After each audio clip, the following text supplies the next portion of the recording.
left to the Treasurer General is the National Chairperson, Veronica Mente. On my right, on your left, on your right as well, is the DSG, the Deputy Secretary General, Popi Mailula. On her right is the Secretary General, Marshal Dlamini. On the right of the Commander-in-Chief is the Deputy President, Floyd Nyiko Shibambu. The President, Commander-in-Chief, Julius Malema, will now take the nation into confidence. Thank you, President. Thank you very much, the spokesperson of the EFF, the officials, and members of the media, fellow South Africans. Following the EFF War Council meeting this week, we'd like to take this opportunity to take the people of South Africa into confidence on the progress towards building EFF branches and in preparation for regional people's assemblies. Accordingly, we have convened the press conference to announce key decisions in this regard and provide our general critique of the state of South Africa, Africa, and the world. Branch People's Assemblies are part of a revolutionary duty to build a formidable alternative and revolutionary organization with a national presence. This means there must never be a ward in South Africa without the EFF organizational presence. This is a historical task taken into consideration that amongst the opposition benches of Parliament since 1994, only the EFF is attempting a sustainable presence across the whole of South Africa outside of the Congress movement. As things stand, no other organization has achieved since democracy to take the ruling party toe-to-toe in all the wards of South Africa. This is our mission, and no amount of laziness, unreliability, and excuses will stand in our way of achieving this. In February this year, the Central Command team resolved that all regions of the EFF should have launched EFF branches in 90% of their respective wards by the 31st May 2021. This is a precondition for convening of regional people's assemblies. As of the 31st May 2021, majority of regions have achieved the 90% benchmark across the country. In accordance with the guidelines adopted by the CCT, all regional command teams that fail to reach 90% of wards in their regions by the 31st of May 2021 are dissolved and will be replaced by the interim structures led by CCT or PCT member. The new regional task teams will have until the 30th June 2021 to achieve the 90% benchmark. In addition, the War Council has resolved that all public representatives whose branches have not launched have until 24 June 2021 to launch their branches. No member of Parliament, provincial legislature, or council will be allowed to represent the EFF without belonging to a branch in good standing. The War Council will recommend to the CCT the immediate removal of all public representatives who fail to launch their branches by this set date. South Africa continues its accelerated path into socio-economic collapse under the leadership of both Ramaphosa and the ANC. At the center of the socio-economic devastation is the COVID-19 pandemic, which is ripping families and livelihoods apart. No other generation has witnessed so much death and sickness than our own. The pandemic is taking breadwinners, shutting down businesses, increasing unemployment, and interrupting schooling. The massive death happens with the ANC and Ramaphosa totally unable to lead a sustainable response and roll out of vaccine.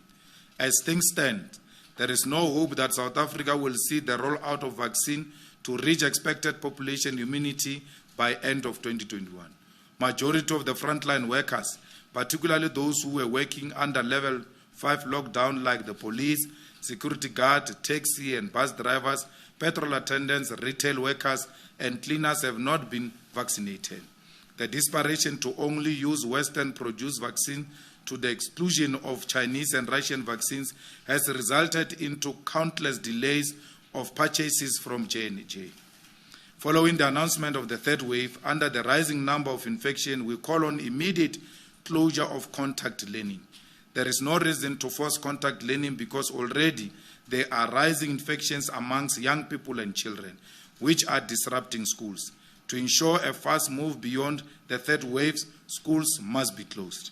The EFF takes exception to the fact that Minister Mkhize has been placed under special leave even when he has confessed to the preparedness to repay the monies unduly given in the digital vibes scandal. He is being treated with kids' gloves because he belongs to the Ramaphosa cabal. As a result, when it comes to his own, Ramaphosa is willing to be tolerant to corruption and giving corruption a special leave. To this day, all those involved in the corruption procurement of PPEs and school decontamination in Gauteng are still occupying their positions. This is despite the clear evidence of mismanagement, maladministration, and corruption. All this proves that Ramaphosa administration is tolerant to corruption and selective in dealing with the corrupt. In addition to tolerating corruption, the Ramaphosa administration tolerates incompetency, particularly from members of its cabal. South Africa is devastated by the electricity crisis during one of the worst winters in decades and a fight against respiratory illnesses like COVID-19. Yet Pravin Gordhan, who presides over Eskom, still occupies his position as Minister of Public Enterprise. Every state-owned enterprise is facing a crisis, retrenchments, closure under Jamnandas, but he is still the most incompetent and unproductive minister of all time. The incompetence of the Ramaphosa administration and ANC is further demonstrated by their zigzag position in the ad hoc committee on constitutional amendment to ensure land expropriation without compensation. The EFF motion, which kick-started the constitutional amendment process, clearly states that all South Africa's land must be under state custodianship, which includes traditional leadership. The ANC is now opposed to the motion they proudly supported and voted for. We must put it unequivocally that all South Africa's land must be under state custodianship in order to ensure that land expropriation without compensation is guaranteed. We call for the ANC to be faithful to the motion in the name of the EFF president, which was adopted as a resolution by the National Assembly. The EFF condemns the hypocrisy and manipulative initiative by the IEC to launch the 2021 local government elections. Yet, at the same time, gave the former Deputy Chief Justice Dikgang Moseneke a mandate to investigate sustainability of holding local government elections in 2021 following the COVID-19 pandemic. Continuing with preparations and all related events regarding 2021 local government whilst the Moseneke Commission is taking place is dishonesty. Above all, it seeks already to exercise influence on his decision to arrive at an IEC and ANC foregone conclusion that the 2021 local government election must proceed.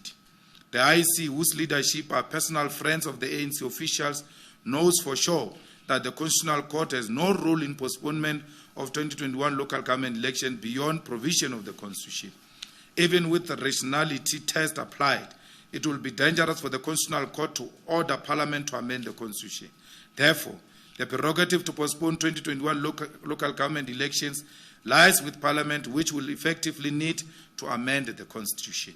We call on the IEC to cease all activities regarding 2021 local government election and give space to the Moseneke Commission to do its work. If the IEC is ready now, it will still be ready when Justice Moseneke concludes his report. Whatever the conclusion, as things stand, COVID-19 regulations of gatherings are a direct threat to the constitutional human rights provision to freedom of assembly.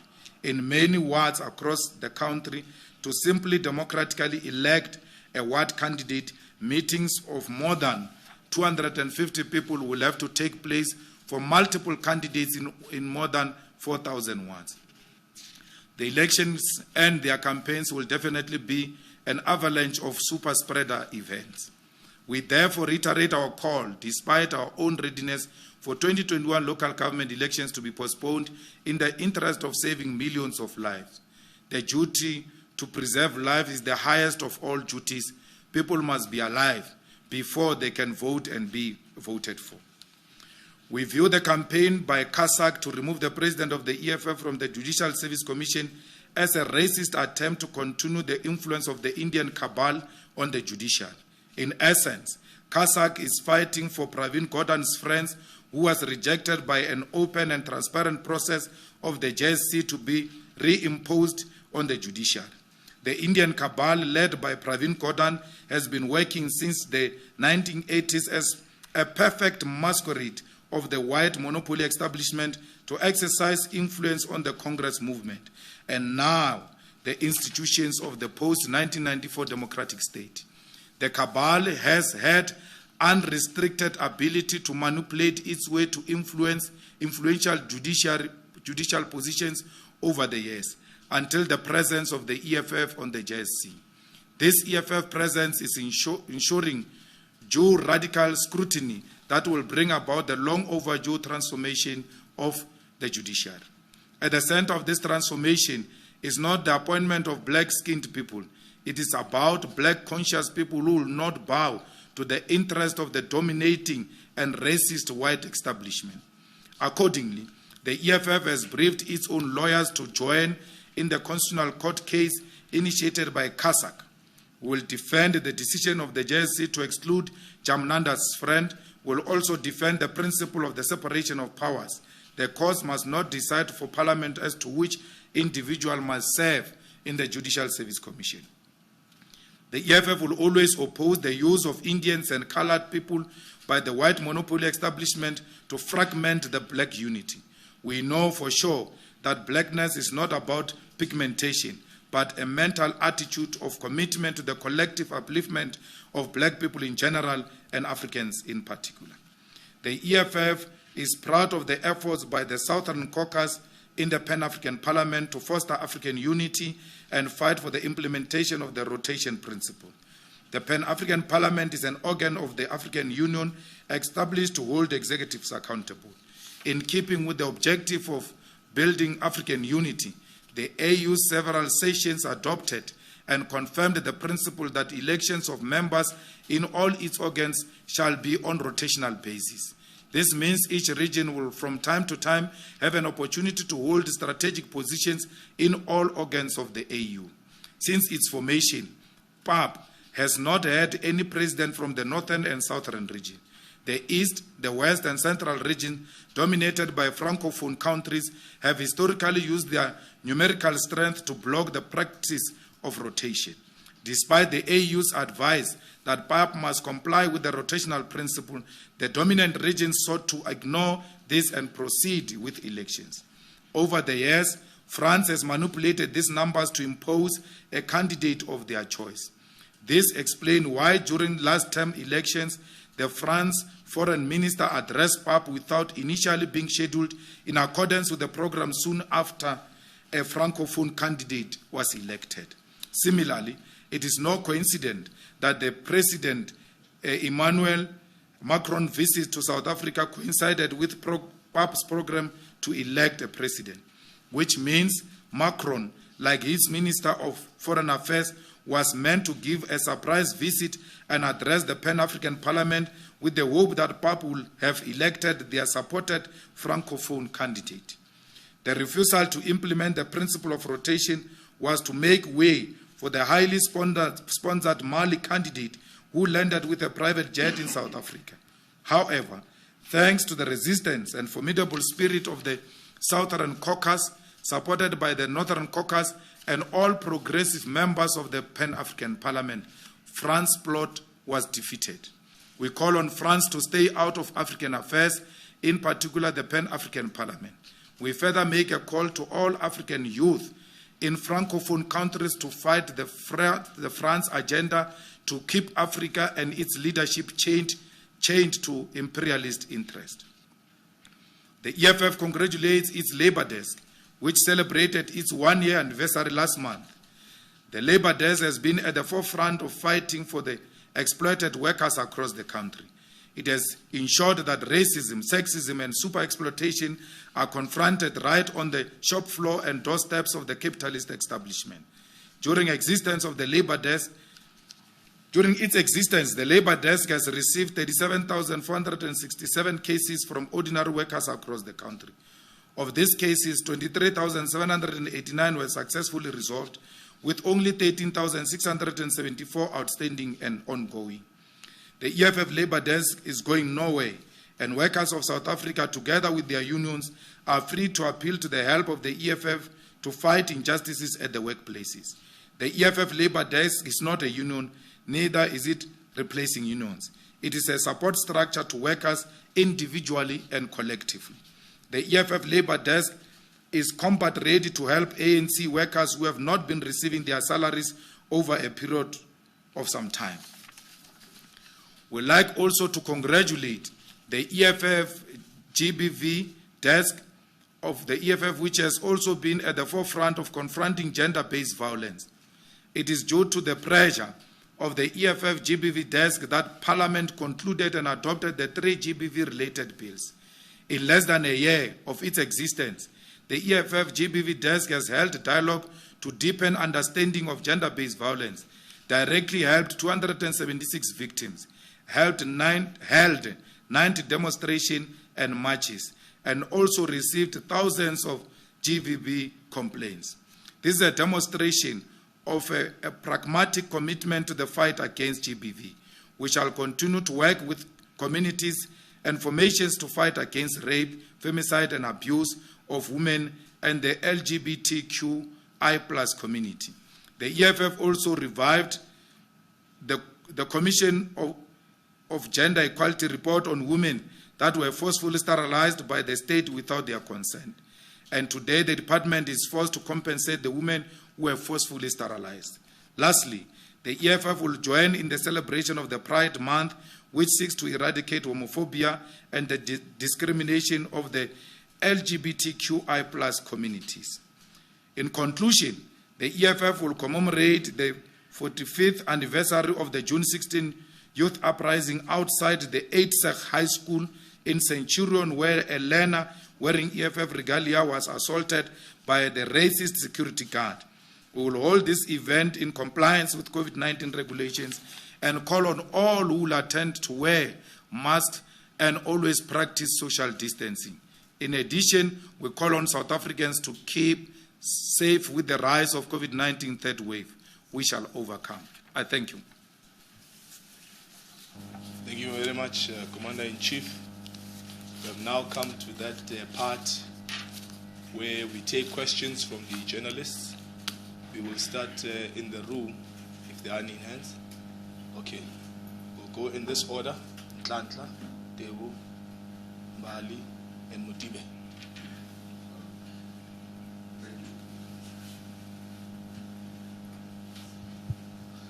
Thank you so much, Ntlantla Katlane from SABC News. You guys have written a statement letter to the IEC, Mabane, and we all know the position of the EFF with regards to the elections being held during this time, and you have cautioned about, the repercussions of holding elections around this time. I just wanted to know if you guys will take part with regards to putting input to Justice Museneke's inquiry. Yeah. Sure. Let's take this one, and then we'll come after him. President. We'll take this question after him, and we'll go. No, it doesn't work like that. Oh. Huh? What is it saying? I was saying we must take one question and then we go. Is it fine if we take the second? But it has never worked like that. Okay, no, that's fine. Okay. In table with the SABC. Mr. President, it seems it's a foregone conclusion that the IEC is steaming ahead with having elections, despite your concern or the concerns that you've raised. What is that you will be doing to sort of convince the IEC and all who cares to listen to say it will be irresponsible of a country that is having a problem with COVID-19 to go ahead with elections as planned?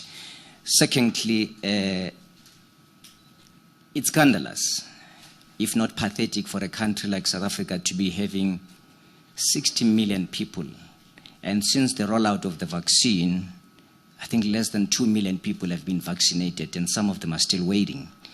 We've seen politicians, some of them getting vaccines, while the go-go's and the old dead are still waiting for that. Is there any advice that we could give to government to sort of restore really its glory in terms of, as a country, that is so developed in the continent. And maybe on the PAP, you're a member of the Pan-African Parliament. Aren't you worried that since its inception, almost 20 years ago, there's been a talk that it has to become a legislative body, but that thing hasn't happened. It seems MPs are just skirting around issues instead of moving this parliament that so people think would sort of alleviate some of the challenges that the continent is faced with. That's my submission. Mbali Titani from Newsroom Africa. Mr. Malema, also talking to the issues around the IEC, this is not the first time that the IEC...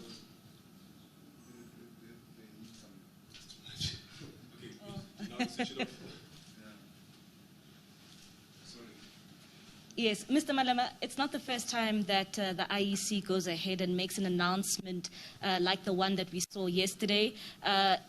We know that earlier this year they had a meeting with US political parties, but still went ahead the day before and made that announcement of the elections.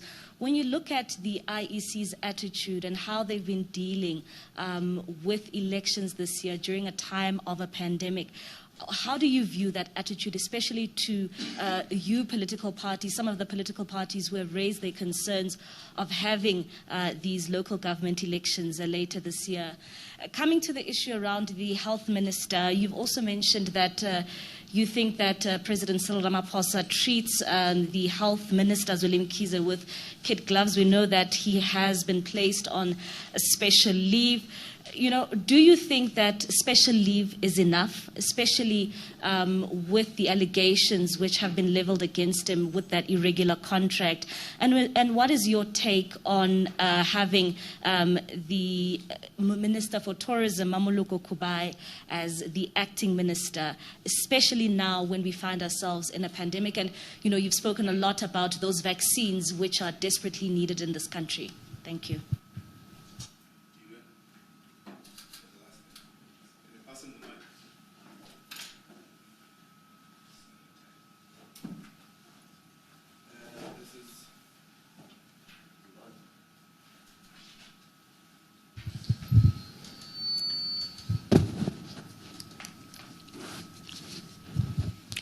This is Mudiba from the Inside Factor. Before I ask my question, I want to commend the leadership of the organization. It's our first time here as the Inside Factor to a press briefing of the EFF. And we started our organization and our platform as young black people because we saw the leadership. They did not complain, but they started their own thing. So thank you for showing young black people that you can start your own platforms and people will follow you. My question is directed to the leadership here. Will the EFF be advertising on mainstream media platforms that have been biased towards the organization with regards to local government elections? Thank you.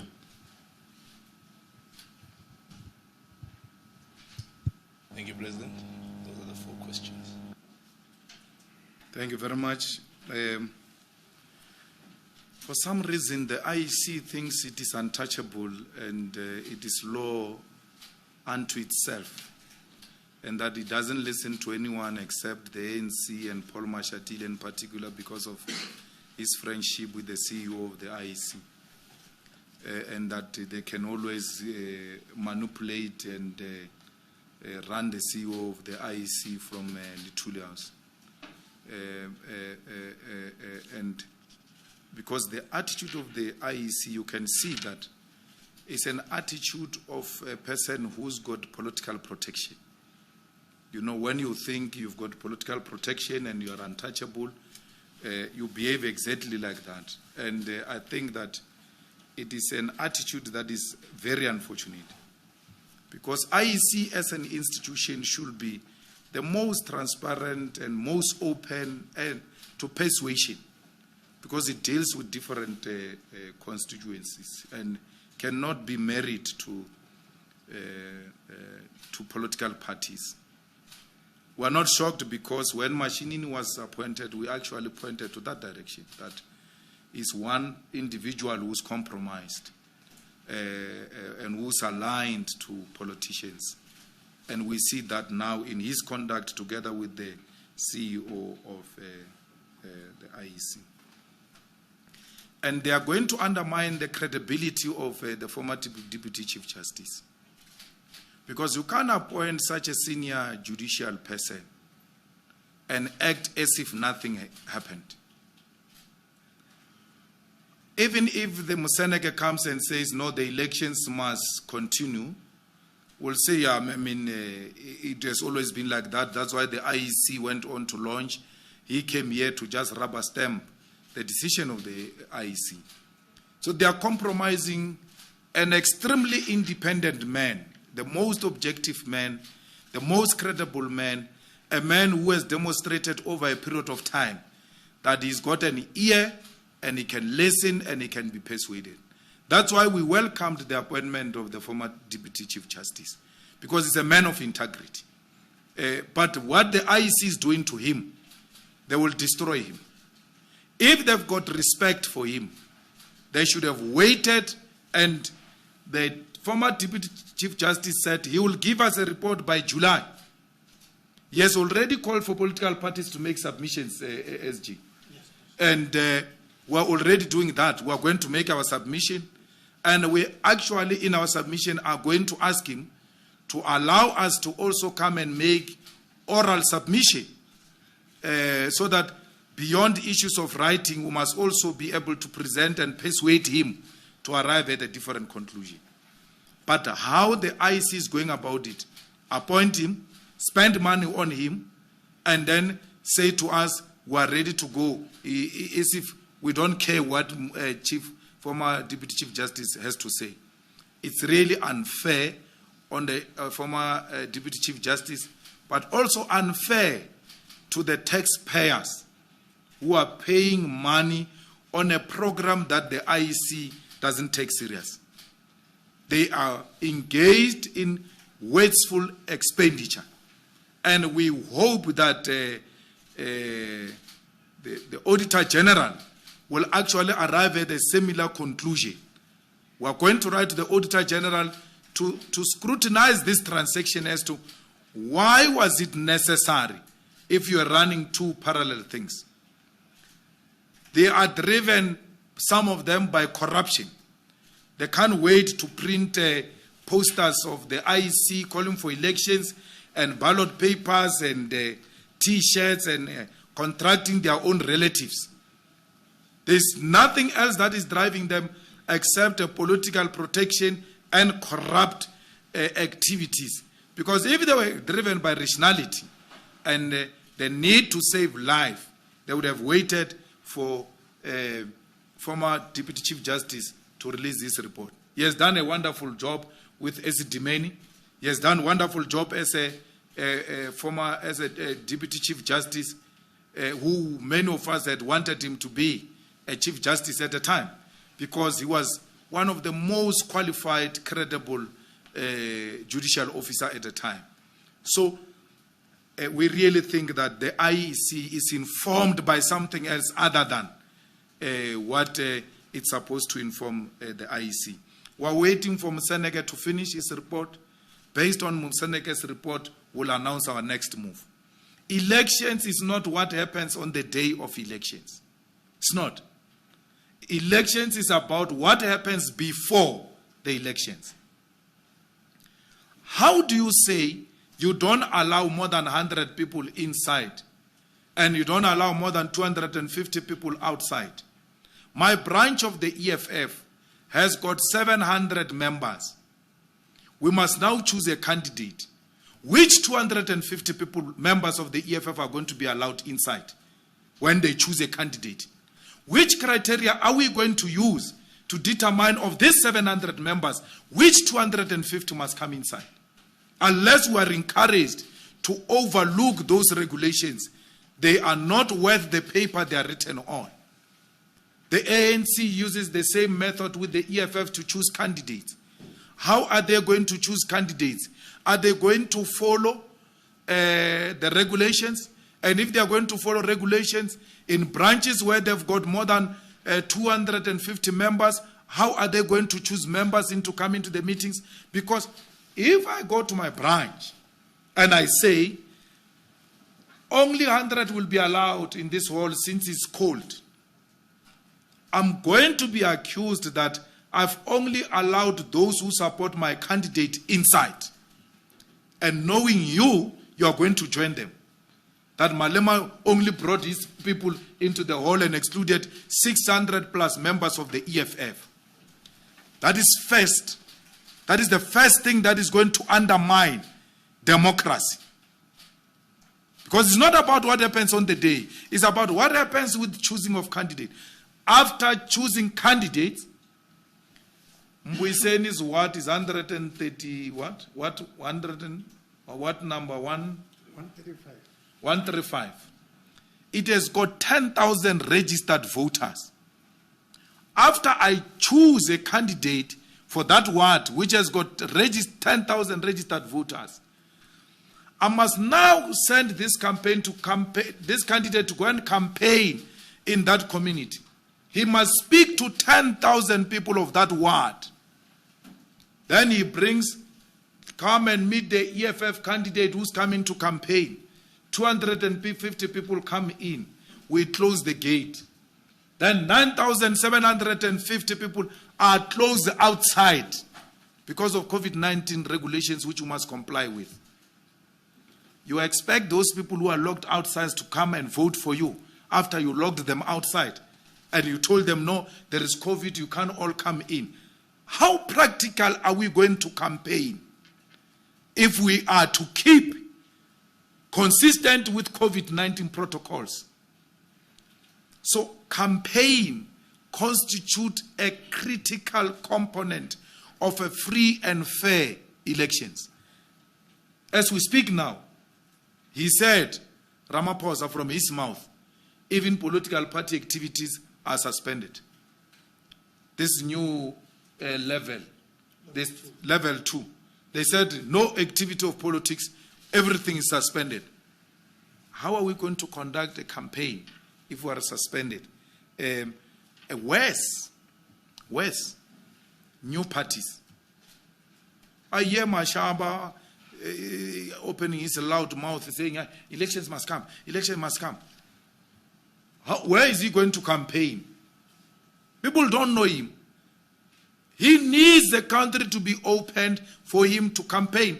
And to open the country now will be to risk the lives of our people. So there will not be free and fair elections in South Africa when one of its critical components, called campaigning, is suspended according to COVID-19 regulations. So the people who are saying the elections must go on, it is the people who are not prepared to comply with COVID-19 regulations. And they are prepared to compromise the lives of our people because they've got uncontrollable love for power. If we had a municipality DP and we say this, maybe they will say, they don't want to leave power. No, we don't have a municipality. We don't say this because we are driven by wanting to hold into power at all costs. If anything, we should be demanding that elections must come because we are more than ready as the EFF. But we cannot do that because we love the people of South Africa.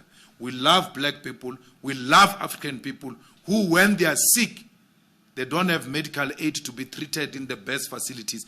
These politicians who are saying, let's go on with elections, whether people are going to get sick or not, they've got medical aid.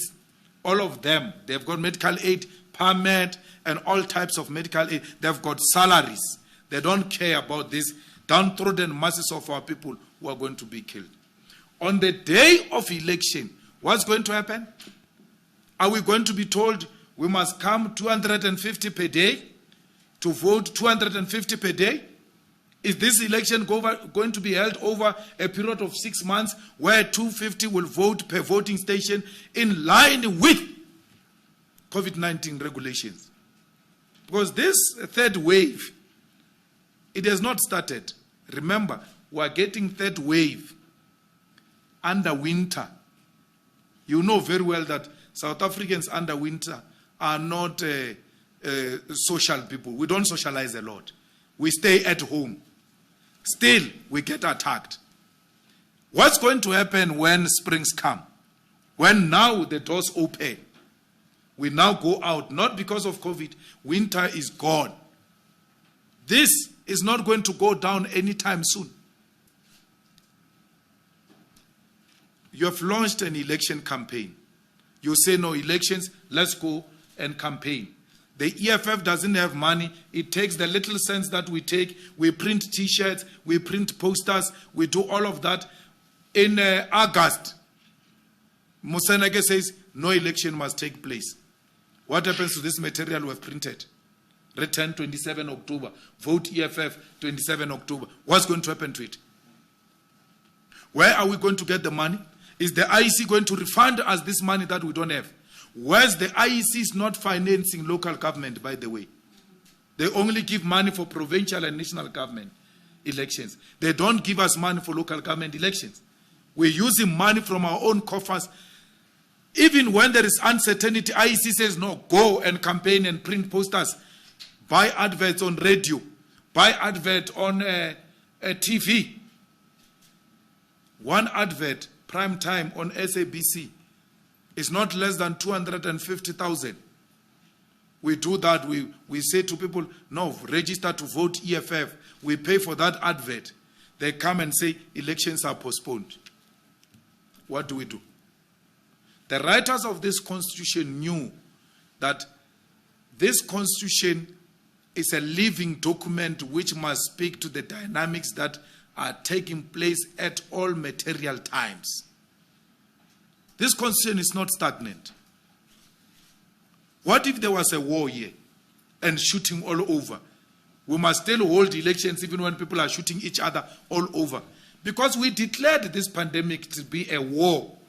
It must be treated the same way we treat the state of war. No, the attitude are the same. So this foregone conclusion is driven by something else other than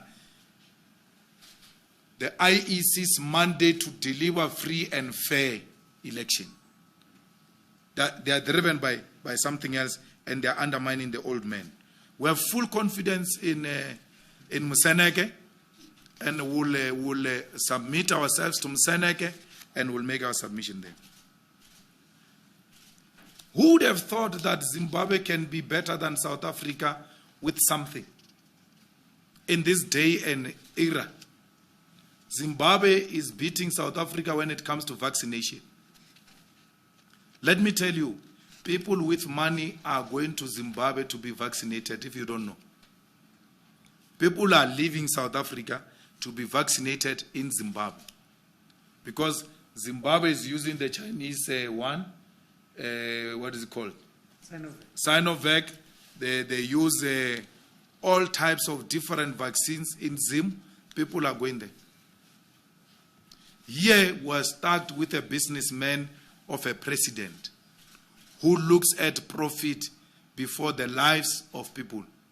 He has done it in Marikana, he's repeating it now, where he puts profit over people. Sinovac and Sputnik have been approved by peers all over the world. 60 countries are using Sinovac, they are using Sputnik. Here is a man, a billionaire without a billion, who wants to make a billion now with our situation. Says he doesn't want Sputnik, doesn't want Sinovac. Cyril, every time he speaks, he says we are at an advanced stage to approving Sinovac and Sputnik. He says that all the time. Go and look at all his speeches. But that body, SAMPRA, has been given a mandate to not even touch Sputnik.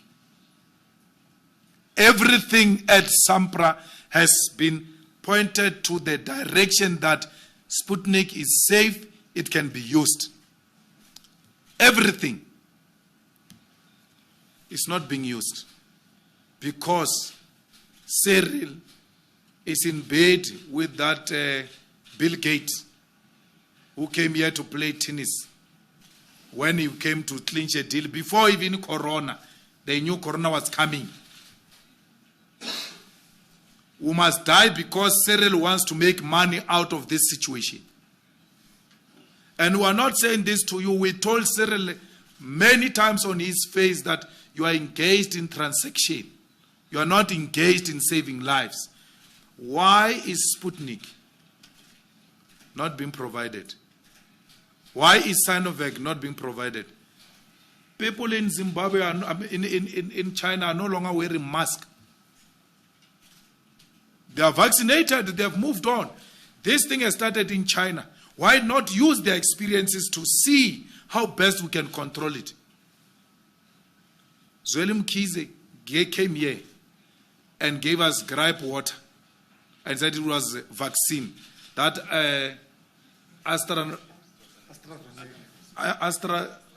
AstraZeneca from India. He came here, gave us grape water, skambelele. Or this thing is vaccine, skambelele, where you put sugar and do like this. He gave us that thing, he said it's a vaccine with 20% chances. And then what happens? It was bought. At some point they were even talking about donating it. Somebody has eaten from India. And knowing Zweli Mkhize's relationship with Indians in Natal and now digital vibes, when he doesn't play, yes, vibed. AstraZeneca, yes, eaten. Gave us water. How can a minister give us water and call it vaccine and the president doesn't act on that guy? They are together in the provision of water and call it vaccine. They are together. They are transacting together. A minister brings here a vaccine that is going to expire in 2 weeks. You don't act on that minister. You are together. You are vibing together with an Indian vaccine. They ate, both of them. So, we can't. There is no vaccination program to even call it that. You are pretending, you are continuing in misleading South Africa and creating an impression that Cyril is doing something for vaccinating people of South Africa. It's not true. They are doing nothing. They are pretending to be nothing, doing something. They are obsessed with PR.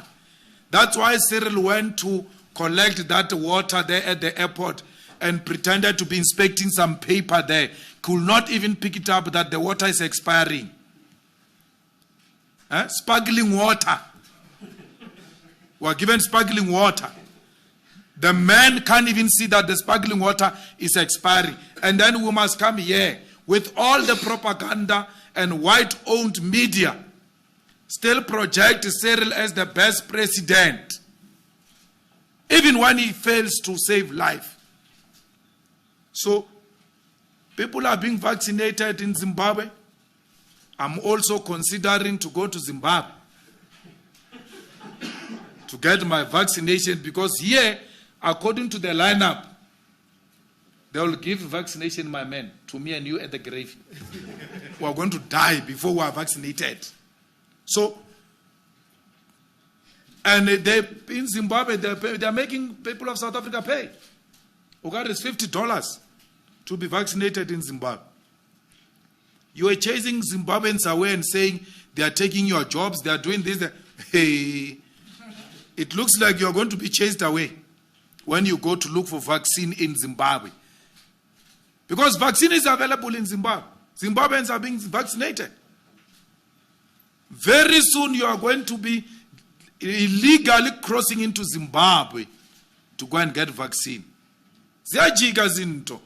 I agree you are singing for him saying, Sizojika zinto, when you are electing Ramaphosa. Indeed, Ziyajika. Ziyajika, but for wrong reasons. Zijika zinto for wrong reasons. Who would have thought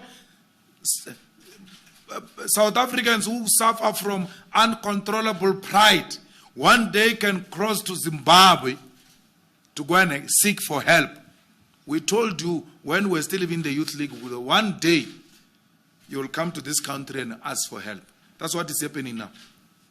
You are not going to get vaccinated frontline workers, it's you, journalists.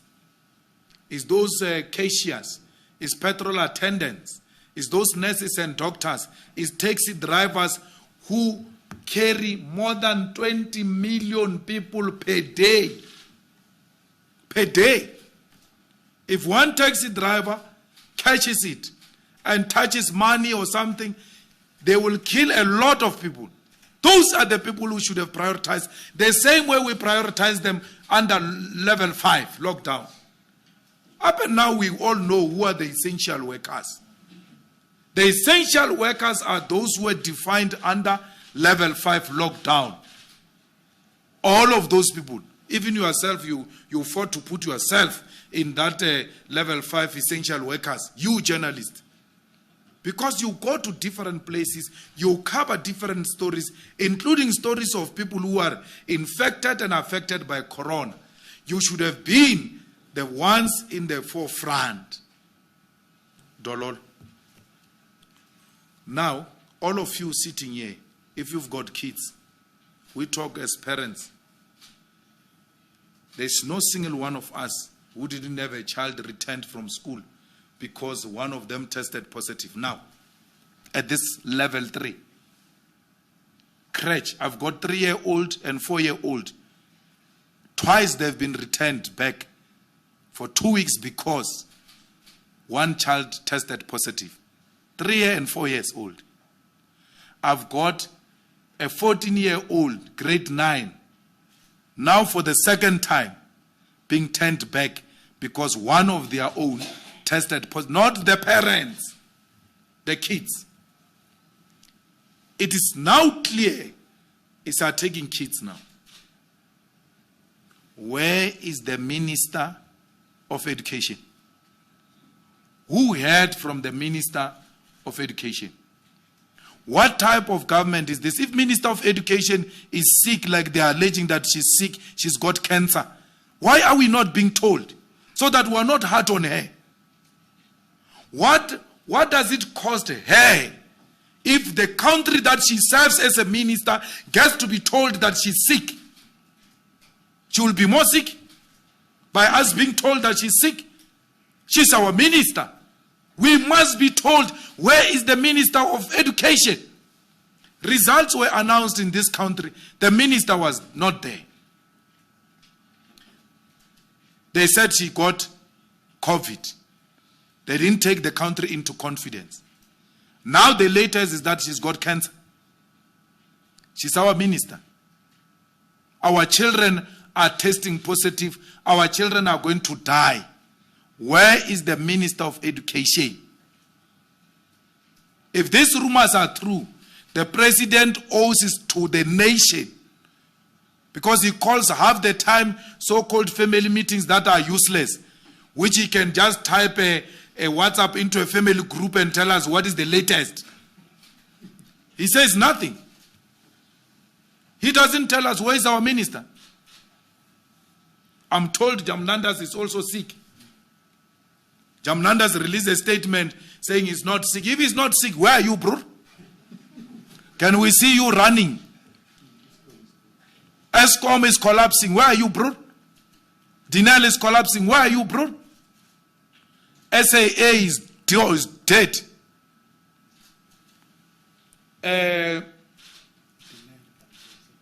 No, the other small one of the place.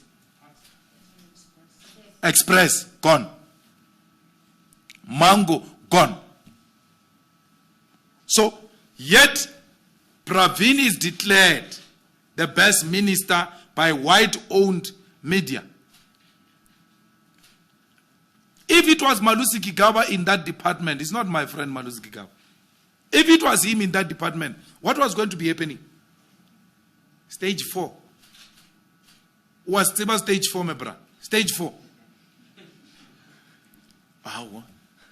But from 2 o'clock to 10, without electricity. There is no march in South Africa. No one is marching in South Africa. Because if we march, we are the corrupt who are marching against a clean government. We are marching because we want to collapse this government and get rid of Praveen, who's fighting corruption, because we are corrupt. That's what you call us. When we challenge this incompetent government, you say we challenge this government because we are corrupt. We want to bring back a corrupt government. No one is marching. We're the only ones in this country who have ever marched to ESCOM. No one has ever marched to ESCOM. Not COSATU, not Communist Party, nothing. No one marches. Dinel is collapsing. No one is marching. Nothing. Workers are not paid salaries. No one is marching. Transnet, which used to be very profitable under Gamma, today is running on the negative. And I agree with Gamma, things are going to be worse. It's just the beginning. But you, the defenders of this incompetent, corrupt government that defends white interests, go on and defend it. History will judge you and will judge you harshly. We are speaking openly because we don't want. So schools must close, and they must close with immediate effect, because our children are going to die. We give ministers 7 days to close schools. Failure to do so, we'll have to close schools ourselves as the EFF. Because we're not going to allow our children to die. We're not going to allow that. It was so painful to lose elderly people. The first wave, the second wave was the most painful thing. Imagine now when we are going to have to bury kids. Can you imagine? Now when we have to go and bury kids, the way we're burying old people. The funeral palace now have issued a directive. They are now telling people when to bury. Why? They are full. They are getting full. The hospitals are discouraging people with minor illnesses and injuries to come. Why? They are getting full. We are where we were before. Schools must close.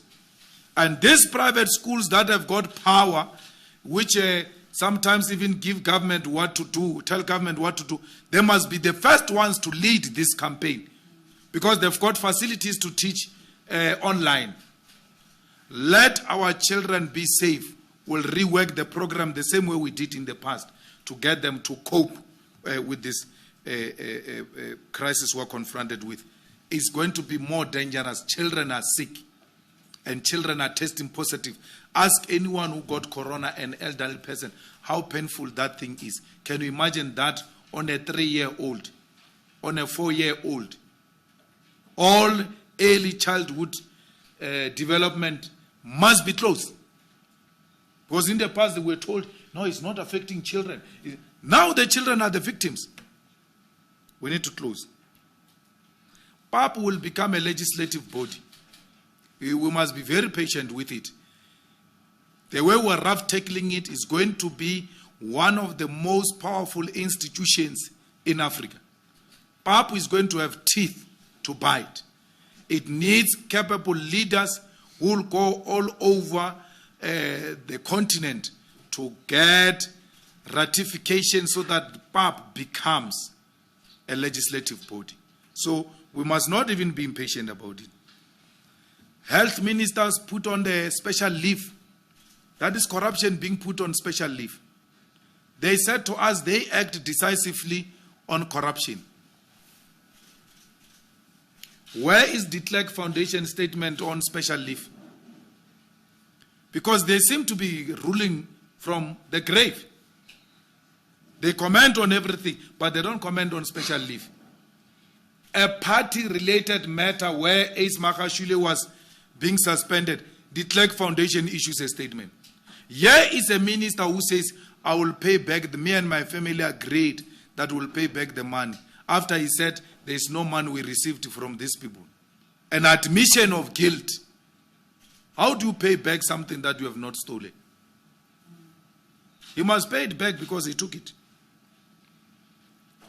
But why is Gwetama Ntashi not being arrested? Why are we not asking that question? Because the crime of Gwede Mantashe is the same as that former MP. Vincent Smith. Gwede Mantashe's problems are the same as Vincent Smith. Nomvula Mkonyane's problems are the same as Vincent Smith. Why are they not being arrested? If you want us to take this prosecuting authority serious, it is a factional prosecuting authority which targets certain individuals and leave out certain individuals. Cyril has resorted to using state power to purge those who don't agree with him in his party. And he's coming for those who don't agree with him outside his party. But he must come for us who are ready for him. There is an Indian cabal that is going on here. And it has co-opted some colors. They take all strategic positions. They did that in the financial sector. Go to every insurance company or any financial institution. It's headed by Indian. If it is a serious compromise, it's a colored. All Africans have been destroyed. Look at who's going to replace that African person who was removed from ABSA. If you think I'm sick. Khanyago is not leading the Reserve Bank. It's led by Kuben. It's led by Kuben. We know who's leading SARS. They've taken all strategic institutions. Because white monopoly capital can't go directly. It works hand in hand like it did in the 80s. It works with an Indian cabal led by Pravin Gordhan to deploy Indians in strategic positions, including magistrate. When the case is of an EFF leader, because we can't deploy straight a white magistrate or something, they put a colored magistrate or an Indian magistrate. Go and check all of those cases. They put an Indian prosecutor or a colored prosecutor. Go and check all of those cases. There is an Indian agenda in this country that seeks to undermine Africans. And that agenda is led by Pravin, and it has been like that for years. O.R. Tambo commented about it even at some point. That's what these people are scared of, because that cabal, if you tamper with it, you'll become a hobo in this country. You tamper with Pravin, you'll become a hobo in this country. That's why CIC is going to court. CIC called for my removal in the Judicial Service Commission because I asked unpleasant questions. But since I arrived there, which is what you are not telling them, since I arrived there, I've been asking questions the same way I asked that Indian lady. What is so special about that Indian judge? The only speciality about her is that she's friends with the president of the Natal Indian Congress, Pravin Gordhan. You touch members of the Natal Indian Congress, yes, you'll be destroyed completely. But they don't have power over us. We are on our own. They don't control us. They don't control the EFF. Therefore, they can't tell us this is how we need to do things. Never. You know, one day, me and Floyd, we went to meet the president. And the president said to us, he's not happy with this animosity or hostile relationship between us and Pravin. We must meet Pravin and he will facilitate. And we agreed, me and this one, because we're seeing a president. Yes, Mr. President. When we went alone, we're like, that will be a sellout position. Meet Pravini, who's responsible for the misery of African professionals in this country, who's responsible for the collapse of our state-owned enterprises. We had to go back to the president and say, Mr. President, thank you very much. We are not interested. Sorry, we can't meet this guy. We refuse. Because this guy is responsible for destroying our institutions and destroying black professionals, because the only way to outsource it and give it to white capital, you must make it look like it's not working. So that when you come with a white foreign company and say they are coming to rescue ESCOM, everybody must be so tired of load shedding and say, hi, any form of help must just come. Hi. These people have failed. You must make it fail. Look like it's failing. So that some foreign company can come and take it over and run it for the benefit of the white minorities. That's what we're subjected to now. They suspend ACE. De Klerk Foundation issues a statement. Cyril says this land thing is not correct the way EFF is proposing it. De Klerk Foundation issues a statement. But in the past, we grew up in the Congress movement. Once the movement has spoken, it's either the Communist Party or COSATU that will issue statement agreeing or disagreeing. Now the only alliance that issues a statement is the De Klerk Foundation. Because they are in complete debate with white capital and former apartheid murderers who were handling them as spies during apartheid. It was Communist Party, it was COSATU, then it was the Youth League during our time, because we were a party within a party. We also used to issue statement agreeing or disagree. Today, the party, the COSATU have nothing to say. The most prominent alliance partner of the ANC is the De Klerk Foundation, led by a murderer who presided over the killing of our people and who handled some of these people who are leading this government when they were spies during apartheid, because we are led by spies. De Klerk will not have issued statement during the time when we were there, because he knew he has got no control over us. So we are in a mess. Why would De Klerk have an opinion on a party matter and not have an opinion on ESCOM? Why do we still have a CEO of ESCOM? Why do we still have a board of an ESCOM? After announcing level 4, you announce level 4, there's still no head rolling. Stage 4. What a joke.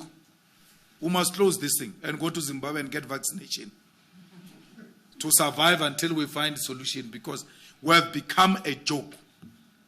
My brother, congratulations with the establishment of your own media house. We have no option but to advertise with these sellouts, because they are the only means of communication, of reaching out to our people. There's nothing we can do.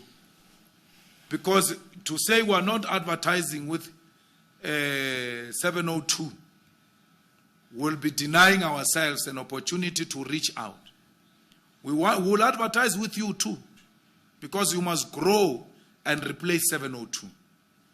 So we wish that there could be as many independent, African-led and owned media houses so that we can advertise with them.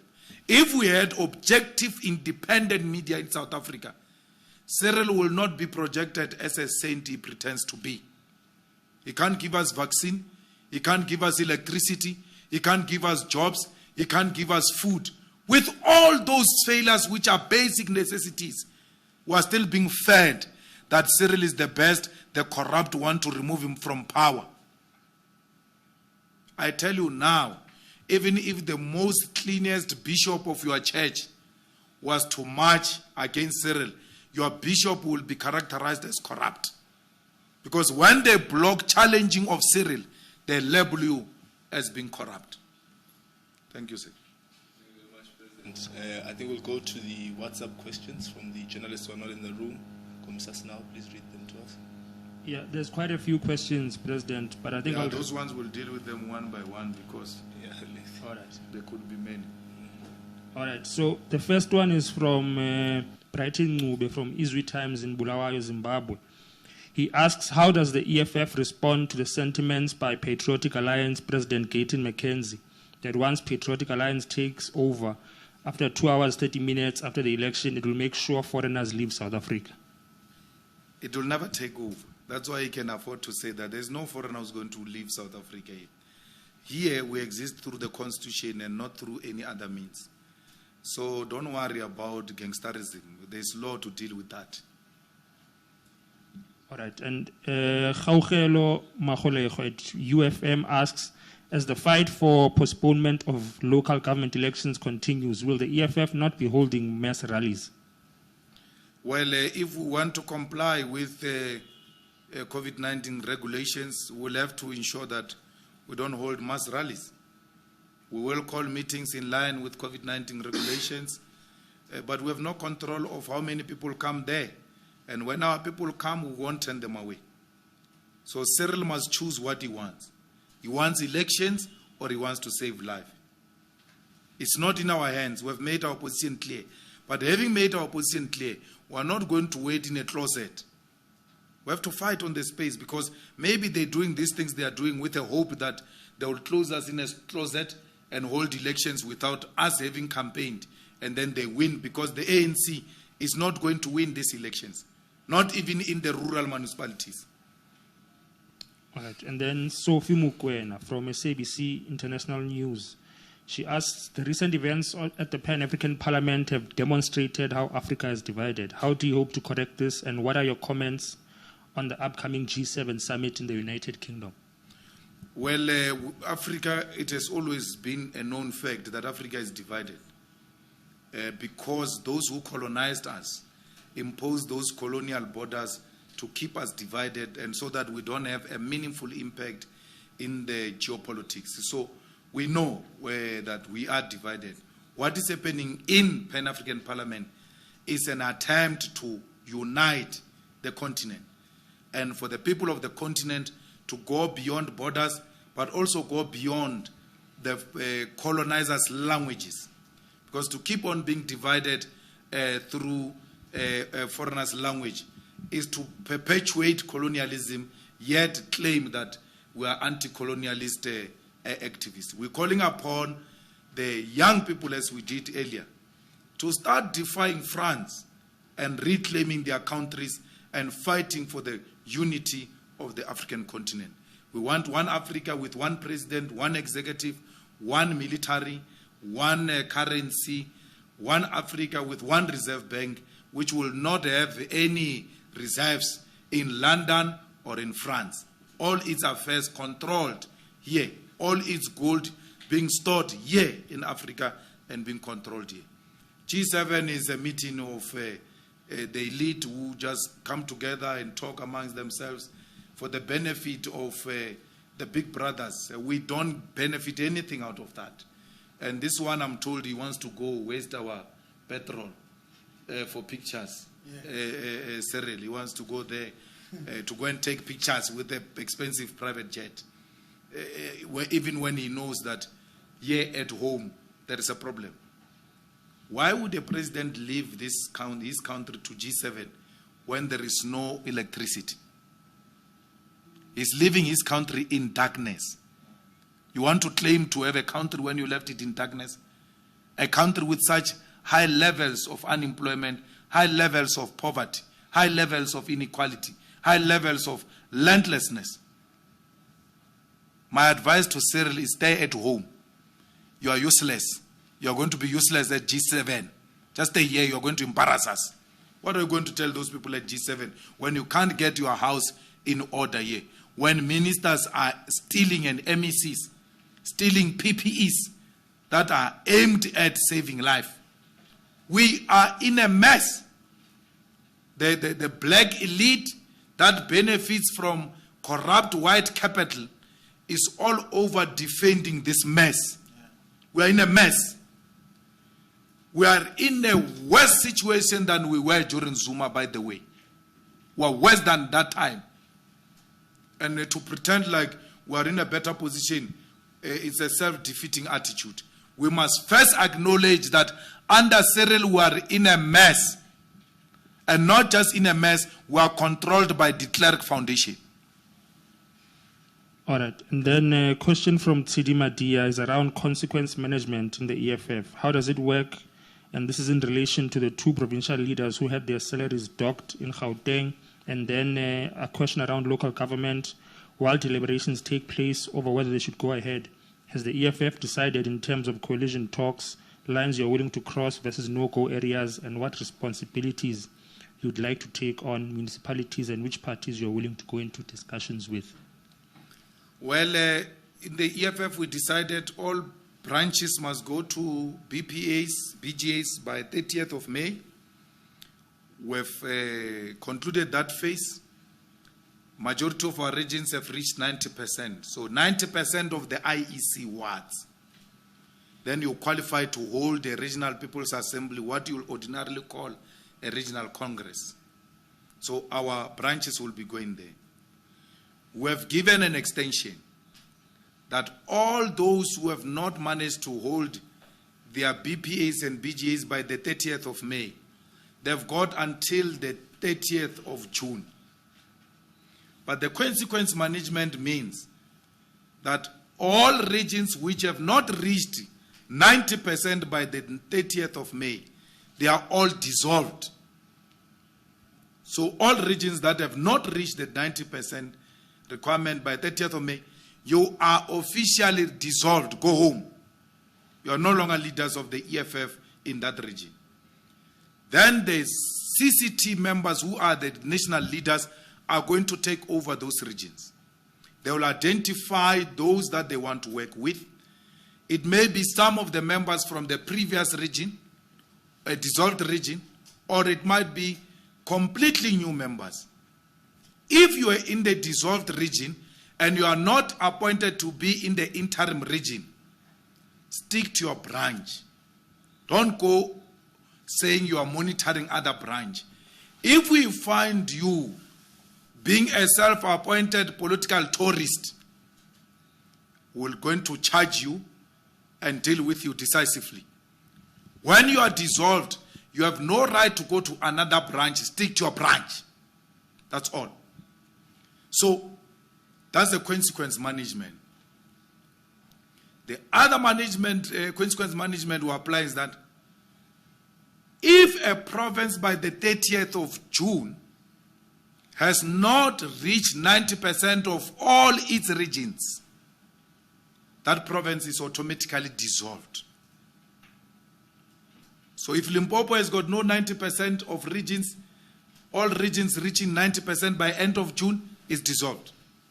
Same Gauteng and all of them. If your province has not reached 90% in all the regions by the 30th of June, the province is dissolved. All those regional leaders who are dissolved as regional leaders and they were party leaders in councils and legislatures, they are going to cease to be party leaders in their areas of deployment, be it a council, be it a legislature, be it national parliament. So when we dissolve a province, a party leader or a chief whip or anything senior in the legislature, by virtue of being a member of the PCT, once you are dissolved, you also cease to be a party leader in your municipality.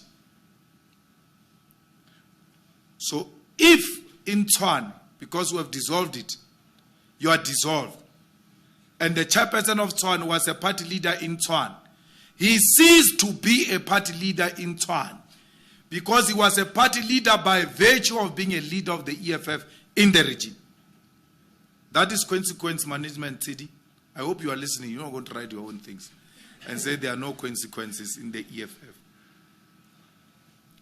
So, on the 24th of June, all public representatives, they like saying councillors. It's not councillors. All public representatives, if by the 24th of June, you have not launched your branch, the Secretary General will write a letter of suspension to you directly. Because you can't be a public representative of the EFF not coming from a branch in good standing. Public representatives of the EFF must come from branches in good standing. So Nwakumalachi calls me during the weekend or Friday, Thursday. He says, yeah, there are people here who are complaining that you want to remove them as councillors because they didn't launch their branches. But there are people who are treated with kids' gloves. Who's being treated with kids' gloves? Says, Mbuyiseni Ndlozi. Mbuyiseni Ndlozi has launched his branch. But leave Mbuyiseni Ndlozi. The president of the EFF's branch could not be launched by the chairperson of the EFF in Limpopo, who comes from the same branch, successfully failed to launch his branch. There will be consequence management on him also, by the way. The president of the EFF had to leave and go and launch his own branch because there's consequence management. Why do you want to become a chairperson of the EFF in Limpopo if you can't launch your own branch? To an extent that the president must come down and sit in meetings of preparing to launch a branch. Mr. Josie Wutan could not launch his branch. He doesn't have a branch. He could not launch his branch. Why does he want to lead a province if he can't launch his own branch? Why? So, I said to Mwagu, all officials have launched their branches, by the way. All of them. So, who can be treated with kids' gloves when officials have launched their own branches? Do you have a branch, sir? Is it launched? All of us have launched our branches. Because we don't ask people to do things that we can't do. But this thing of people surviving in their personal lives by piggybacking on us, by virtue of just being close to us, therefore there must be leaders. No, it must come to an end. We are building an organization. The ANC is dying. The first task we have, all of us here, is to build an organization. In South Africa, there is only formed, and that is the ANC. It was formed in 1912. Since that time, there's never been a party that was formed national. All parties that were formed were regional, were tribal, were racist.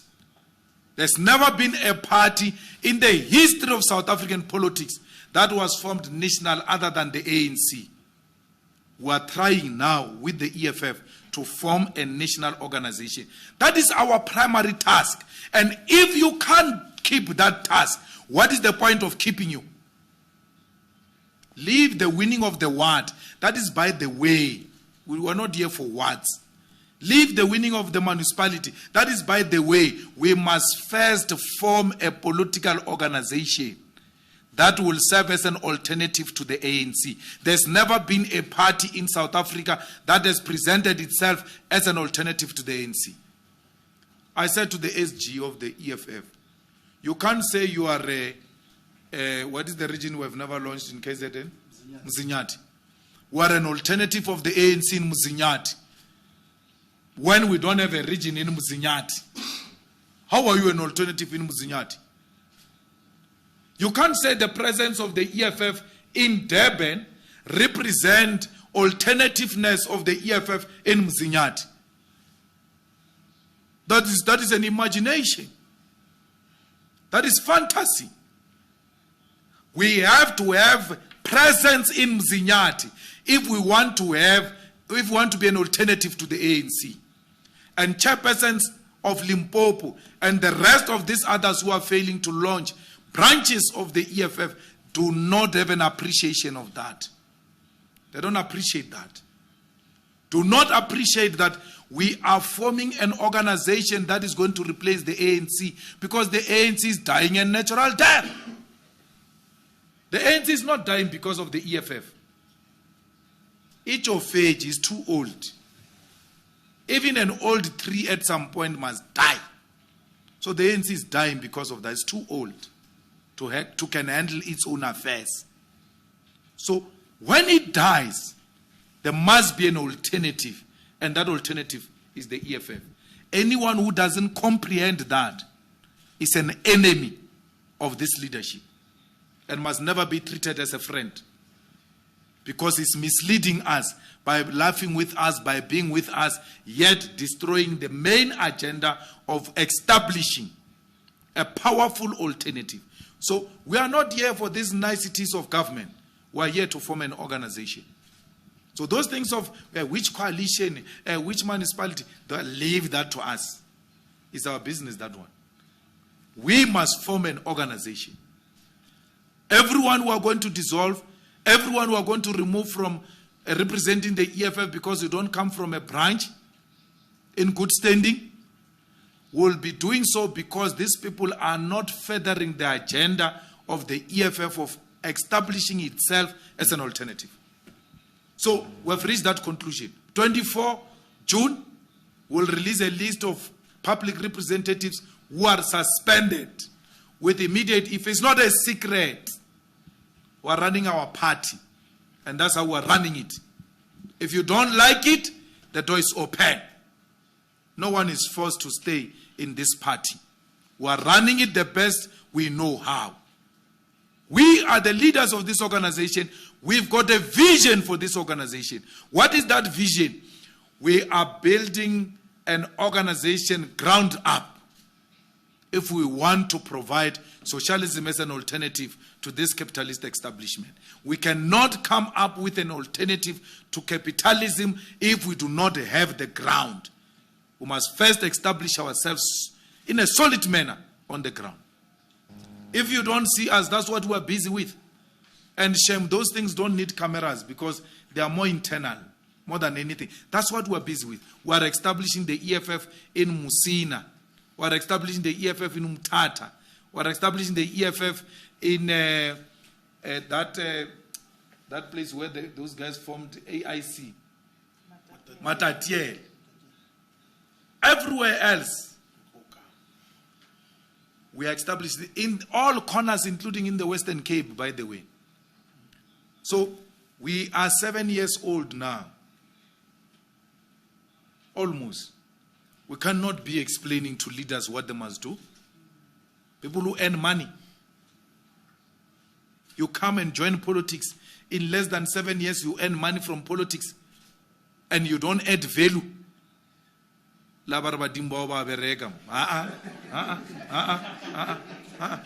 Just add something. Just add value. You just join politics, you earn a salary, you've got all types of resources to reinvest those resources back into the organization and strengthen it. You don't do it. And then we must be laughing about it. When it comes to EFF and strengthening and building of the EFF, we don't laugh. We have no friends. Let's be enemies. We're declaring it now. Let's be enemies. And anyone who has joined another political party there in Tshwane and everywhere else, and they think they can come back here to the EFF, they are not welcomed. Anyone who has left the EFF, you are not welcomed to join the EFF. Anyone who has left the EFF to wear another political party's t-shirt, I've got a list of them now in Tshwane who are masquerading as EFF members, who are celebrating the dissolution of EFF in Tshwane, thinking it's their turn. You will never be leaders and members of the EFF. You left, you left. EFF is not whole day in. EFF is not whole day in where you do check in and check out. There's no check in and check out here. You check in wire. You check out, you must go forever. You don't have time to be entertaining Facebook celebrities who live here and insult our organization, cost us vote, and then when their things don't go right, they come back here. Done. If you have ever left the EFF, it's done. Go. And those people that CD speaking about that we took their salaries, we did. It's not a secret. We did. And we're going to do tomorrow. It's our own internal affairs. We decide how best we run our organization. We don't decide how you run your racist News 24. We've never decided that. You kept a racist editor there called Adrian. Is it Adrian? Basson. The most racist young boy. Thank you, sir. Thank you, President. Let's take questions in the House, then we'll take two more from the WhatsApp group. Simbali. Okay. Mr. Malema, going back to... Thank you. Yeah, sorry. Going back to the IEC, you've said that, when you look at the issue around COVID-19, it is around for a very long time. When you want these local government elections to be postponed, do you have some sort of time frame that you want to pitch to the IEC in terms of when would be a suitable time to have these elections? There's also been a development here. You've recently been seen with the former President Jacob Zuma, And he now seems to demand that he wants to be acquitted for his arms deal charges, saying that he's citing the lack of legitimacy when it comes to the state. What is your take on that issue? And another development when it comes to state capture, there is the extradition efforts from the South African government to have the Guptas be arrested. What is your take on that route that the South African government is planning to take? Thank you.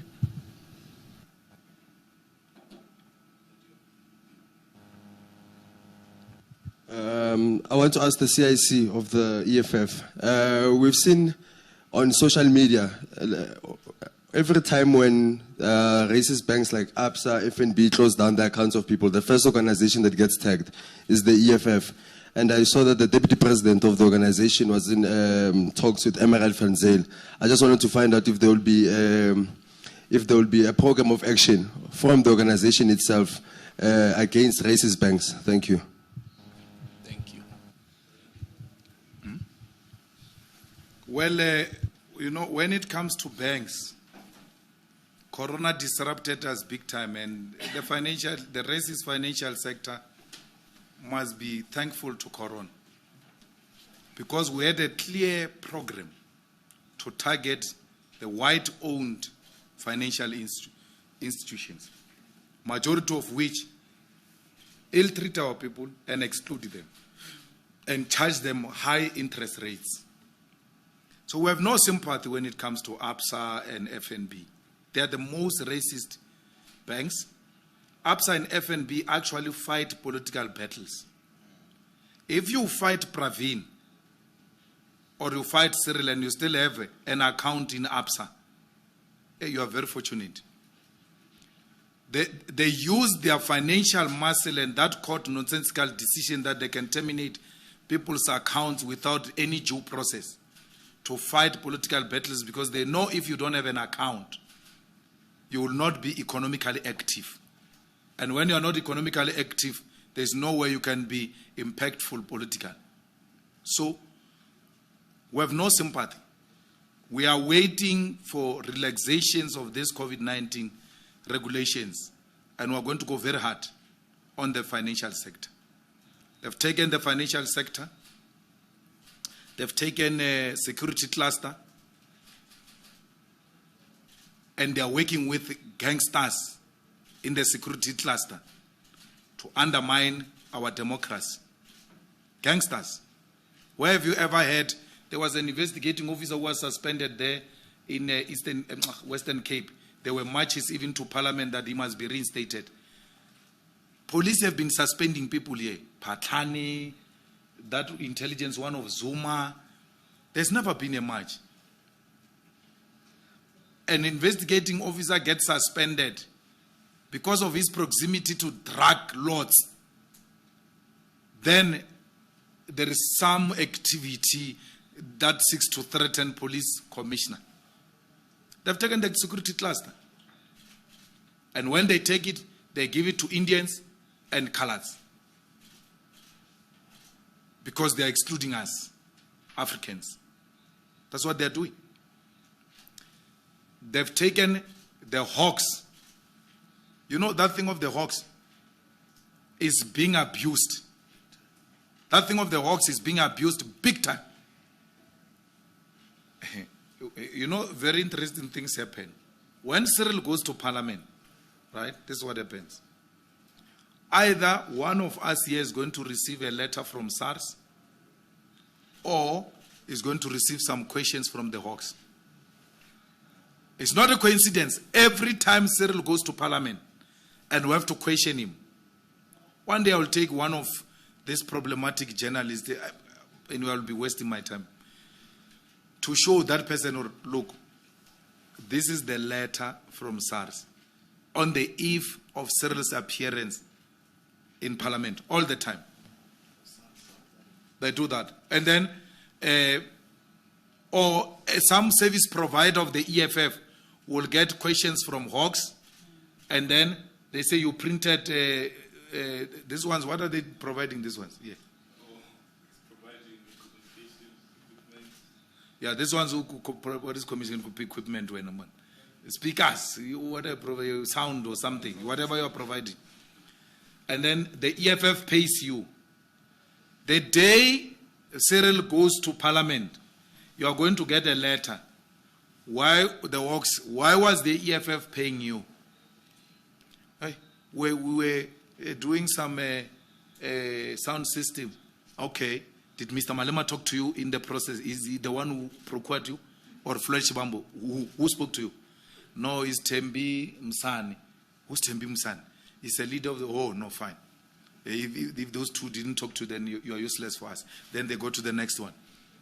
Because they know that after asking you a question, you are going to call the EFF office. No, we got some unpleasant call from the Hawks asking us, why did we get payment from you?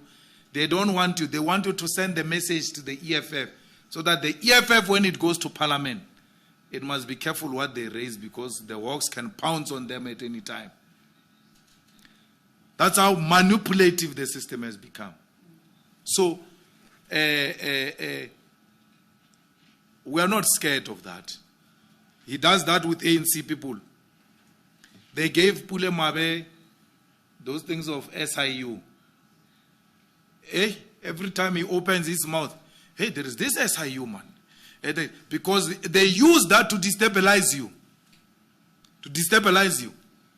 When they think this one has got some loud mouth, they send some SIU letter or some SARS letter or some Hawks letter. That's an abuse of office. And Cyril won't sustain it. We fought Zuma. We were told Zuma is the most powerful man with the best intelligence in the country. He's trained. Some people were even saying to us, hey, are you not scared he will kill you? Those are the type of questions we're getting. Who's Cyril? Let him try it. He wants a fight, he will fight. He will find it. We'll give it to him. Nganda was too far. Sandest is here. We'll bring it to him to his doorstep at his home. I'm not scared of Cyril. Let Cyril arrest the corrupt unashamedly, but let him not abuse power. And those who are next to, hey, these people have abused us for too long. Our children are too old now for us to be subjected to rubbish from anyone. We're not going to take that nonsense from anyone. Let them try it. We are not Ace Mahashule. We are not Ace Mahashule. I told Pule, I said, Pule, these people are going to fire Ace Mahashule. No one will even throw one single stone. When we were fired, this Johannesburg came to a standstill, Chief. We are not Ace Mahashule. You want a war, you will get it. You want to abuse state power. Brian Shibambo pays his VBS things through compromise arrangement. You want to bring that to us. Singena apiti. Where do we come in? When Brian Shibambo pays back the VBS money, that illiterate called Polifan Vega, I called her here to come and question me the other day. She ran. She had a toothache, and then later on it was ear infection, later on it was an eye infection, later on, all types of things. She ran away. But she goes around speaking bad about us when she was given an opportunity to come here, uncensored, ask us about anything. Brian Shibambo reaches a compromise with VBS people, with Vele. And then, those curators. So, okay, fine. You know what? This thing is not working for me. It's not taking me anywhere. Let's compromise and let me pay whatever you say I must pay. He pays that back. Once you call it a compromise, it doesn't mean there is any party guilty. You want to just get rid of this thing. It's a compromise at SARS. It doesn't mean you admit the liability. But for the sake of progress, let's do it and let's move on. Yes, I got the money from Vele and I got the money for this. But if this money is going to cause problems, let's compromise. Let me pay half of it or quarter of it, whatever the compromise is, I don't know. Compromise happened. This country is where it is because there was a compromise. The ANC compromised. And was the compromise meaning the ANC accepted defeat? No. For the sake of progress, let's find one another and just move on. That's what compromise means. It doesn't mean Brian Shibambo admits some guilt. nonsense. I'm not his spokesperson, but I saw that differently looking one going around TVs and talking, and I'm like, this one doesn't even appreciate the concept compromise, what it means. We want one single elections, by the way. One. If it was the EFF's way, we must hold all the elections in 2024. Local, provincial, national elections. One elections, because we hold elections here in South Africa every second year. It's too much. It's expensive. Politicians can't concentrate on their job because they must be permanently campaigning. And in between those 2 years, there is something called by-elections. We are busy with by-elections as well. So we are in a permanent election campaign. Where have you ever seen a country like that? When do you get time to work? We are asking that elections must be held in 2024, single election. If we can't do single elections, postpone these elections to early next year. And let's observe how the virus behaves, and then we can take it from there. Extradition on the Guptas, good thing. They must be arrested. They must come here and be held accountable for their crimes. So let them go to court. Let them be held accountable. The same as with Zuma. Zuma must go to court and be held accountable. And that's exactly what Zuma is doing. Zuma is in court in Pietermaritzburg, in Gugundlov. The man is in court. So I don't know what you want me to say now. What must I say? I must say Zuma must not apply for acquittal. No, I can't say that. The man must present himself to court. And the man is in court. What he does in court is for him and for the courts to decide. Is it a free and fair court? If the answer is yes, good. Is Zuma appearing before court? Is being held accountable? Yes, good. I can't choose Zuma's legal strategy on how he's going to fight it. Because if I wanted to do that, then I would have asked the EFF to join as a friend of the court. We think the evidence and the prosecuting authority that is there is capable enough to trial Zuma in front of an independent, objective judge in a neutral court. Is that the case? Yes, it is the case.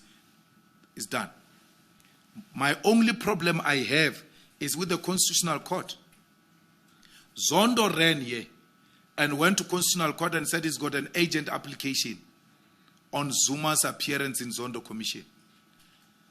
It was agent application. Till today, the Constitutional Court has not given its pronouncement on agent application. When we criticize that court's behavior, Kazakh of Indian cabal will be saying, no, they are taking the courts. Why did they give him, the Grand Zondo, an agent application and take forever to pronounce on agent application? What is agent now? What is agent? Since they've taken long, what is agent? The granting of that agent application by this delay is a clear indication that from the beginning, there was nothing agent.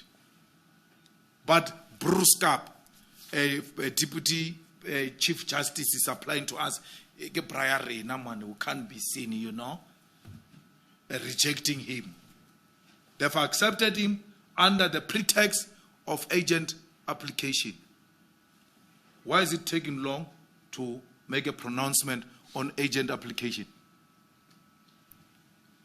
Only God knows.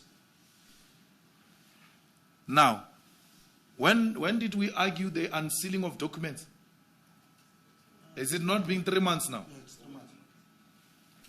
They said they issue judgment in less than 3 months according to the norms and standards of the Judicial Service Commission. It's over 3 months. The judgment on unsealing of documents of Cyril Ramaphosa have not been released. despite the fact that when the judge closed, when he was closing the case, he said, this matter is in public interest. Meaning, it's important that the sooner we make a pronouncement on this matter, the better. Till today. Oh! Ramaphosa, it's very nice to be Cyril Ramaphosa.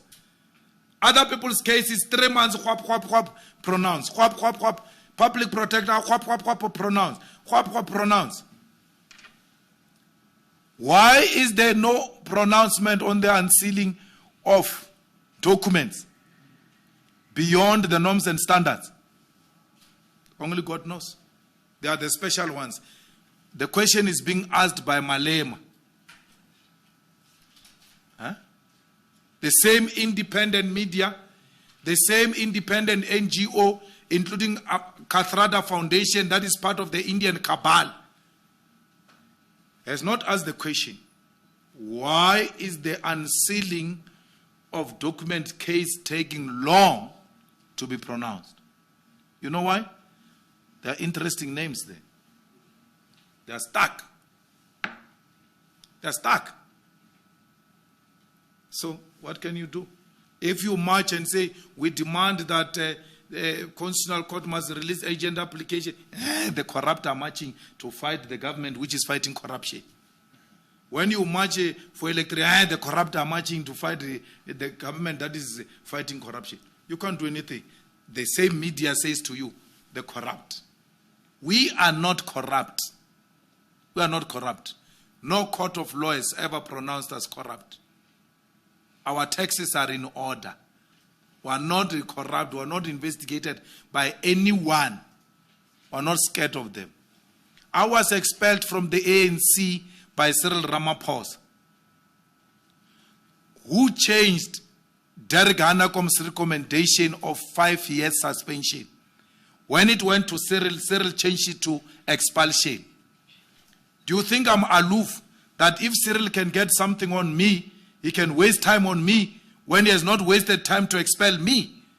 It was not the DC's recommendation for my expulsion. It was Cyril's decision. I was expelled by Cyril.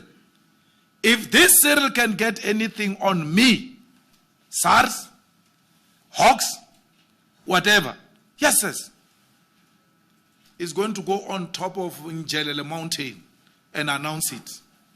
Or there is a big problem here. The man is going. So, why would the most corrupt not be arrested? What is that law firm? Werksman is meeting with the Hawks every day, trying to persuade them to arrest us on the VBS. The Hawks said, there is nothing. What do you have? Give us something. It's nothing. We can't. So, there are people who are putting pressure on the Hawks to do it for the sake of doing it. I don't want to talk about Cyril because I don't have, until they bring me a solid thing. But I'm told he's involved. I said to them, give me something. Give me something on his involvement pushing Hawks to arrest us. Why would I take these positions I'm taking if I'm corrupt and I know I'm going to be arrested anytime soon? I will be asking for forgiveness and meetings at night, and they won't do anything to me, not me. They can do those things with Makashule. And not me. I'm not a small boy. I don't preside over some small organization. He must try me, you will see. Thanks, President. Let's take the last two. There's no one in the room. Closing now. Take the last two from WhatsApp. Come, son.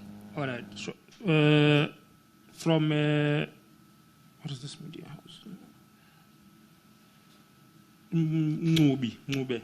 From Brighton, Ngube, from Izwi, again in Zimbabwe, Izwi Times. President Ramaphosa is addressing the nation now at the same time as CIC Malema is addressing the nation. Let's talk of coverage by the mainstream media in South Africa. Is the EFF happy with this going towards election time? Will ordinary EFF supporters afford to live stream on online platforms as the mainstream media is currently giving airtime to Ramaphosa? And then Sibahle Mota from Jacaranda FM asks, on 86 High School, What is the objective of the protest, and can you divulge any further details on the protest? After the video of the manhandling emerged, did the EFF get in touch with the school? Well, there's no protest. We have not finished a press conference. Already a journalist is distorting what we said we were going to do. There's no protest. What protest? We are going to have a commemoration at EFF High School, where a racist white security guard manhandled a black young male for wearing EFF regalia. And we are going to have our commemoration there to demonstrate to all that South Africa is a liberated zone. We can go anywhere with our colors. We are a legitimate, registered political formation, third in parliament. So we have a right to be everywhere. And that child had a right to wear the way he was wearing because it was a career day. And to be a politician can be a career. There is a course being offered at the university called politics. So that boy was just showing them what he wants to become. If they say you didn't have the right to be there, they still had no right to manhandle him. They should have negotiated nicely in a dignified manner with him to ask him to leave the premises. But why is he being manhandled by a white security guard only? Because there are black security guards around him, that young man, who are not manhandling him. But the supremacist thought that he's got superior powers and he can manhandle that boy. So the school knows who are coming. June 16, what time? 10 o'clock. We'll be there. The school has been informed. The police have been informed. This country is liberated. We can gather anywhere. We can wear our regalia anywhere. And no one has got a right, not even the racist of note, to stop us from wearing our regalia. People died on the 16th of June 1976 for that boy to wear that regalia. He had all the right to wear that regalia. And no one has got a right to stop him from wearing that regalia. What was the other question? Cyril addressing at the same time mainstream media coverage. Cyril is weak, man. He doesn't speak well. He doesn't inspire. He speaks like an extremely hopeless person who doesn't believe in what he says himself. And it's good he's speaking at the same time with the EFF. Let South Africans choose who they want to listen to. It's not for the first time we've done this. We've had rallies at the same time. But we always know who attract numbers. Because Cyril doesn't inspire anyone. He doesn't inspire himself. He doesn't believe in anything he says. So why bother by a person who's got a crisis of low self-esteem? We're not responsible for that. The Minel family should have instilled a serious confidence in him. We're not his adopted family, so we're not responsible for him. Who the media covers, out of the respect of the office, they have to cover him, especially the SABC. Because if he comes in that capacity, so you know that that office must still be respected by all. Whether we'll get a free and fair coverage going to elections, it's a game we've always played. We know how they cover. We always fight for our space, and we always try by all means to provide an alternative media coverage because we know the media dynamics of South Africa.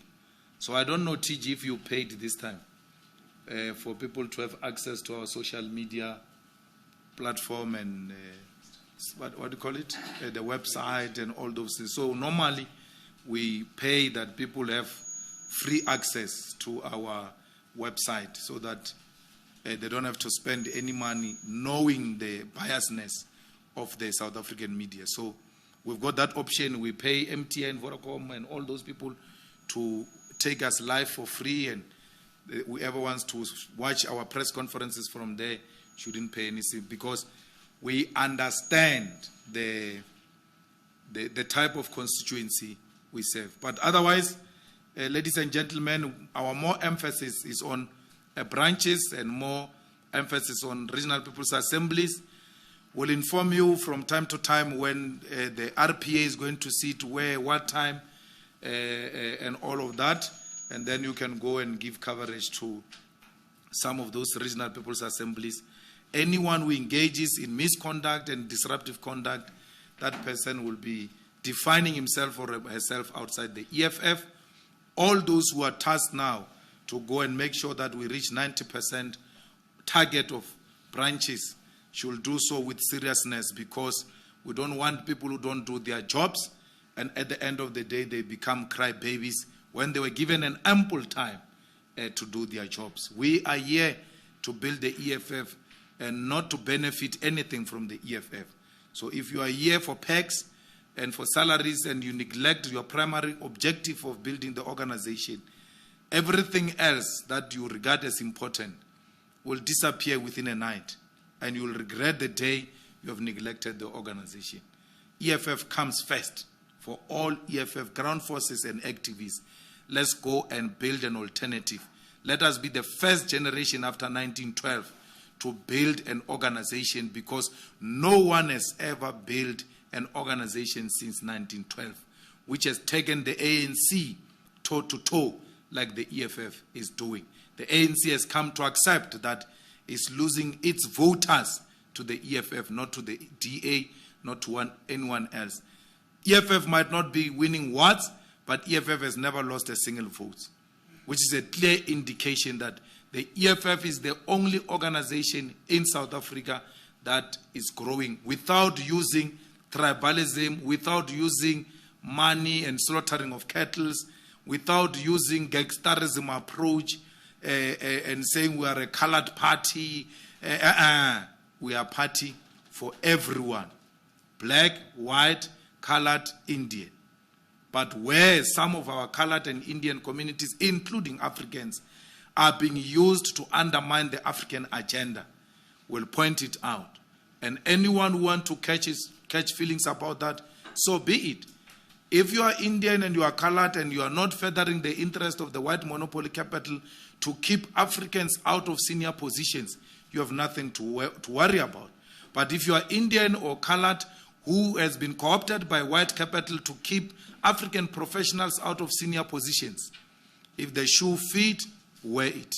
Thank you. Thank you very much, Commander-in-Chief. We've come to the end of our briefing. Thank you, journalists, for coming to the only press conference that matters. Thank you.